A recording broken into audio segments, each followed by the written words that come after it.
Why aren't you running for the House of Representatives again? Well, no, why? Well, you ran in 2006. I ran 2 years ago for the State House of Representatives, and actually, the county is really where I feel the most at home. The county is my home.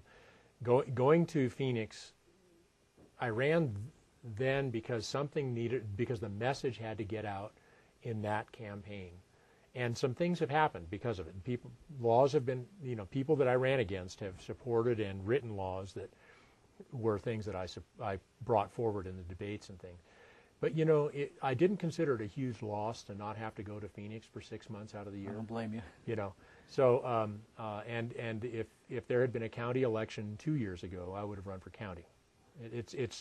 I prefer being at home with the people that I know and the people that I understand, and being able to work here more directly with what's going on. So that's why. I think they really could use a supervisor that was engaged locally with what's going on, not just engaged on a statewide level, where things are happening down in Phoenix. And I think that that's what's going on now, is our supervisor has lots of connections in Phoenix, but they're not engaged with solving the stuff that's going on with their constituents right here. And I think that can happen.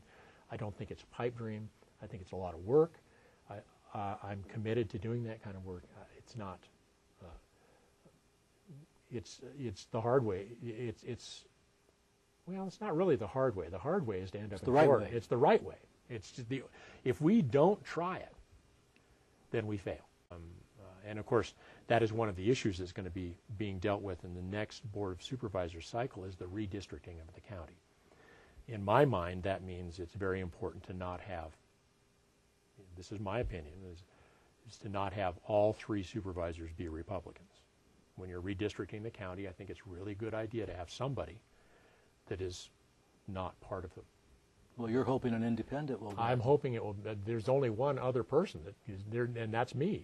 There isn't anybody else running against these guys. How long have you been an independent? 20 years ago. I would think probably 20 years ago I was registered as an independent. The electability of an independent, on the other hand, is a very interesting issue, and people need to understand that in this election there is no Democrat running. There are about 49% of the registered voters in District 1 in Yavapai County are registered Republicans. That means that 51% of the registered voters in Yavapai County are either independents or Democrats. In addition to that, there are going to be a lot of Republicans that will support me after the primary. So the electability of an independent, this is the time.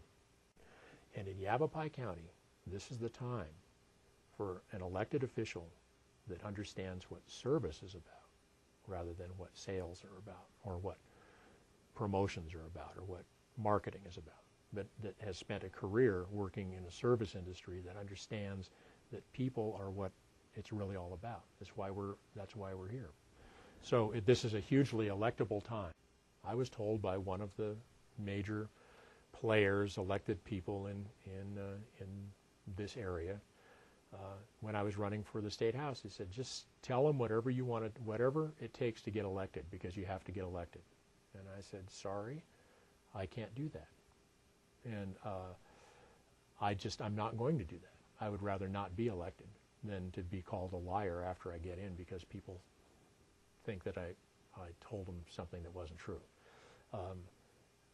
I think that my opinions are well thought out. I think that I don't have to apologize for them.